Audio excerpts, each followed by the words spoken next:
We're about to do something absolutely shocking on the Love It or Leave It stage tonight. Talk about sports. Don't worry, we're talking about sports with a queer person. I'm not going to go completely off brand. I know which side my bread is buttered on, the gay side. Please put your hands together for author and former NFL star R.K. Russell.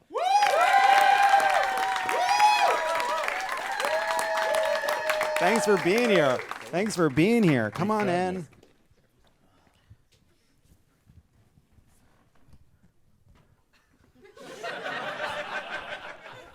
How do people usually do this? No, you did whatever you want. That's great. There we go. Okay, I'm good. Okay. So, first of all, you have a new memoir out called The Yards Between Us. Yes. And in it, you talk about coming out to a friend in college. And what I want to know is, when did you first realize you had these feelings and actually liked football?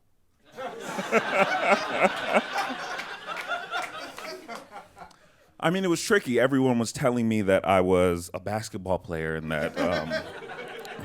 No, I mean, seriously, I think football is such a big opportunity, especially where I grew up in Dallas, Texas, that to walk around the school as big as I am and not play, like, offended people in some way. Like, coaches were literally chasing me down the hallway, like asking me why I wasn't on the team, why I wasn't practicing. And after just hours of countless stalking and harassment, I decided to give it a try. And I loved it, so it all worked out. Wow. And then you were just good at it. And everyone was like, wow, you're good at this. Yeah, I mean, essentially it was like... Yeah, actually, that's exactly how it went. And so, like, when you played, let's say, a sport, it wasn't like, oh, the rules say we have to let him play a little bit. No. So you... No. They were like, play as long as you can. I mean, yeah, you were supposed to, like, pass classes, but then they were, giving you A's on stuff that you were doing D work on. So it was, I'm smart, though, so I'm okay. But, yeah, that's an issue often in football. Really? Yeah. Wow. Even in math? Yeah. You played for the Dallas Cowboys and the Tampa Bay Buccaneers, which are two teams. You're going to kill this trivia later. Yeah. Did you see a change in how the players talked about gay people even during your time? Like, did you observe any shift? Because, you talk a lot about how the culture is changing, but maybe a little bit slower in the world of professional sports. Yeah, definitely. I think, especially early on, having so many different generations in professional football, because that's the thing, like, in high school or in grade school, everyone except probably the coaches are of similar mindset, similar age. Like, there's TikTok, there's like a lot of information out there, a lot of learning. The youth is actually, in a lot of ways, way smarter than the generations before, us included. But in the NFL, it's like you got those 80-year-old, coaches. You have 35-year-old family men. You have younger people. Like, there's so many different generations and layers of football that there are so many different opposing views, topics, discussions. So it's definitely, I think, a spectrum in the game. I will say that in Dallas, there's so much emphasis on being a certain type of football player, a big, tough, strong, masculine player, that breeds into the sport specifically there. A lot of the young players in sports, people are looking up to the NFL players for more than just the touchdown celebrations and the TikTok dances, but for what they actually value on and off the field. And I think there's a huge opportunity there to have a conversation that's not really being had. One thing that I've felt as I've gotten older is trying to understand not football. Just football. And now I do. Check that one off. But that like looking back and trying to figure out where in subtle ways, even in ways I didn't understand, that I was allowing kind of internalized homophobia or internalized like notions of masculinity to cause me to change how I would act, and trying to understand the distinction between moments where it is natural to have a, say, you know, my voice gets a bit gayer when I'm at a gay bar than when I'm talking about a policy issue, interviewing somebody, right? Like, it's not, but I don't think of it as pretending to be something I'm not in that moment, though maybe a little bit I am. And I'm wondering how you've thought about what it was like to be on these teams, and how much of it, where is the line between they're just different versions of you and I am covering or pretending? Like, where is that line? Oh my gosh, I think the line changes. I think it varies. I think there are days where things feel very much like they are from me and from my soul and a creation of who I am. And I think a lot of things are curated. Things that I brought into my own personality, my own existence, hobbies, whatever it may be, characteristics that for a lot of it as a child was about survival, was about being accepted. You even talk about changing the way that you speak and code switching in that way. I mean, a lot of that is just from a young person wanting to be heard. I don't want to speak and get laughter or hate, because then you're not hearing my message. So I think, the first step for me in seeing where that line is to not judge it. Because I think the opposite end of the spectrum from being this kind of like maybe more oblivious person, not understanding how internalized phobia is affecting them, then going to the opposite end of like shaming yourself for going through what we've all gone through just growing up here in America, regardless of our sexuality or our identity. We've all experienced that in some way. So I think it's about understanding that, and then understanding that the line can switch and vary. And honestly, sometimes it's not that important. Sometimes if you like something that isn't traditionally gay or bisexual or queer, and you got it from somewhere, who knows, unhealthy, healthy, family member, hobby, if you enjoy it, if it's not hurting you or anyone else, it kind of doesn't matter, in my opinion. What I was thinking about is just, football is a lot of performance of masculinity, even if you're not trying to sleep with guys. And I don't know where, if you know or feel like you know where that collective performance that every guy is going to do in a game that's about toughness and proving how strong you are, where that ends and where you felt like, no, I'm hiding from these other people. Yeah. What's really going on? It's so much, I think, about how we view men and how we view boys.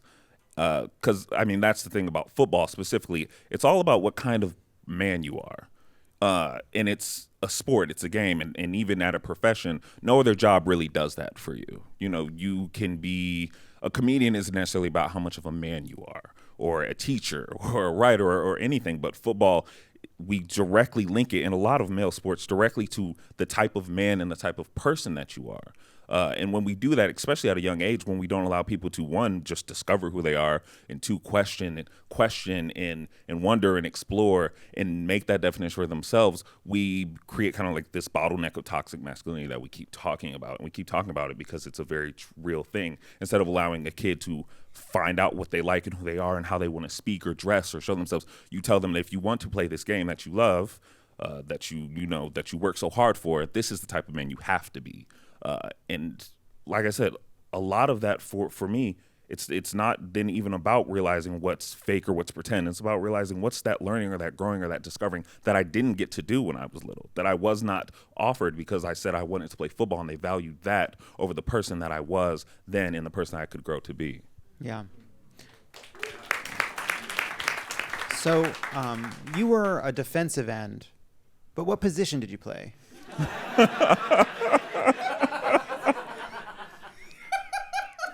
Defensive end. I see.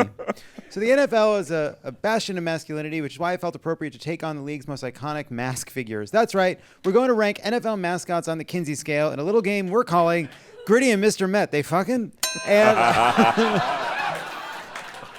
And yes, I know they're not NFL mascots. We just like the... Are they? We like the name. I'm like, are they? So, all right. Just to remind you, even though I'm sure you got this in the guidebook that comes to your house when you come out of the closet. But the Kinsey Scale runs from 0 to 6, with 0 being completely heterosexual and 6 meaning 1,000% gay. Are you ready to rank NFL mascots? Yes. All right. First up, we have Pittsburgh Steelers' Steely McBeam. I can't believe that's real. Steely McBeam? Is that a real thing? Are they fucking with me? What was the second pitch? Steely McBeam. Steely McBeam with the buccal fat removal in the butt chin. Yeah, okay. that's I mean, what do you think? Where are we putting Steely McBeam? That is a fucking gay ass mascot. Yeah. Yeah, Steely Beam. Oh my gosh, he's definitely like what, Dom Top vibes. Let's put him on a 5. Yeah, I think that's right. I think it's a 5. Yeah. Steely. The New England Patriots Pat Patriot. I cannot believe these names. Not a Pat. Somebody shouted, "Lady doth protest too much." Yeah. What's the X? What's the X over here? No social. That. Mm-hmm. Yeah. Okay. Yeah. We're just not getting any vibe. Nothing. Next, we have the Baltimore Ravens Poe. Oh, I like that. I love Poe. Poe's giving bi energy right Yeah, here. I think so. I'm loving it. I think that's a 3. Yeah, that's a 3. That's a good 3. I like that. Is that from Edgar Allan Poe, I assume? Oh, I didn't even think about that. Buffalo Bills Billy Buffalo. Was it 1 hour and they all had to name them in the same meeting? Not Billy. Billy Buffalo Billy for the Buffalo. Buffalo Bills? Are you fucking kidding me? Nothing? That's a real... I had never heard of... Have you heard of the... I don't know any of these characters. Is there any lore? Billy I think Buffalo. that feels like a straight person to me. Yeah, Billy's not washing his ass, so he's going at 1. There is 0. Yeah, he's going 0. The Cincinnati Bengals Who Dey? Yeah, okay. Who Dey? Who they say they're going to beat them Bengals? Who Oh, they? I see. I see. That's the... Of course, that famous song. Who they? I don't know. I mean, yeah, definitely a little manscaped. 4 maybe. I don't think it's as gay as the Steeler. Yeah, let's do a 4. That's a 4. 4 Yeah, for the yeah. for the Bengals. The Tampa Bay Buccaneers Captain Fear. Now that's a great name for a mascot. Cap. Captain Fear. Come on, Cap. Not Bucky the Buccaneer. Wow, that's This the thing though. When you try that hard, I think he's a raging homosexual. Oh wow. Captain Fear is maybe afraid of what he's feeling. That's what it is. And it's a 6. Next up, we have the Denver Broncos Thunder 2. That's just an actual horse. Oh. That's just a horse. I don't know. I mean, that's just an answerable question. I feel uncomfortable answering that for a horse. So we'll just yes. The Tennessee Titans T-Rack Raccoon. Rack. Oh shit. Jesus. Demonic. What are those eyes? Oh. Demon eyes. We don't want him, so he's a 0. Get him We a don't 0. want him. Straight raccoon. 2 more. We have the San Francisco 49ers Sourdough Sam. Oh yeah. I mean, come on. Jesus. I think Sourdough Sam gets his bread buttered in the Castro, if you know what I'm saying. He's a 6. He's a 6. He's a 6. I interviewed the mayor of San Francisco, and she said that San Francisco has the best bread at McDonald's. It's one of the strangest comments I've ever heard in the history of the show. It was like, wait, what? The best The bread. McDonald's has better bread than other McDonald's. It was a real thing, and I still think about it all the time. That's why I thought about it there. What? And now I'll think about it forever as well. It's like, is that true? What? And finally, Carolina Panthers Sir Purr. Sir Purr. Whoa. Wow. A bisexual. A bisexual. A femme-top bisexual. Okay. So wait, that's right in the middle? Okay. Sure, I guess. Now, look at these beautiful rankings. The whole spectrum is there from the non-sexual horse all the way to the hyper gay sourdough man. And that is what the pride is all about. All right. Now, we thought it was only fair that we give RK a chance to do what he enjoys best, humiliating me publicly. Wait, I'm sorry. This says talk about football. So you're going to quiz me about football facts, and I must answer them to the best of my ability. And I truly have not seen these. And let's just say I may be a tight end, but my professional sports knowledge is no slam dunk. And I truly have not seen these questions. I was say that joke was good. You Hey, it was delivered it good. like you weren't sure. That was a good one. I know. I put a little ironic distance on it. All right, let's see. What do you got for me? Let's see how I do. Okay. It says lightning. So are you going fast? I'll go. Let's go fast. Yeah, Are you we going got to move fast. We forgot Okay. the clock, but we're gonna move fast. What does the NFL stand for? National Football League. Good job. How many points is a field goal? 3. Oh shit, you're good. You're a football person. How many teams are there in the NFL? 16. 32. 32. 32 That makes teams. Yeah, that I probably okay. Yeah, I believe no, you. I mean, it's a fact.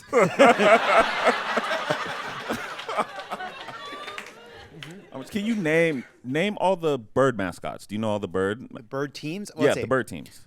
Ravens, Yes. I would say give me city, but I don't know. Cardinals. Yeah. Oh my God. Yeah. So, Betsy, don't help me. Eagles. Yes. Thank you. That's really good, actually. Are there You got others? 3. Yeah. There's like Seahawks. Yeah. Oh. Yeah. All right. But I said you did good. You should have just stuck with that. How many points is a safety worth? 2. Oh shit, you're great. Who is awarded the Walter Payton Trophy at the end of the season? This is multiple choice. Do you want the Yes, please. Okay. Of course. A, the player who most shows a commitment to philanthropy and community impact. B, the most valuable player of the Super Bowl. C, the rookie of the year. D, the player who looks the most like Walter Payton. Is it the rookie of the year? The player who shows the most commitment to philanthropy and Okay. community Great. impact. How nice. Because football players have hearts. Yes. And I've always said that. Oh, who is Walter Payton? That's a follow-up question. He was a very generous football player of some sort. Give me a position at least. A team. Hey, we're all on the same team.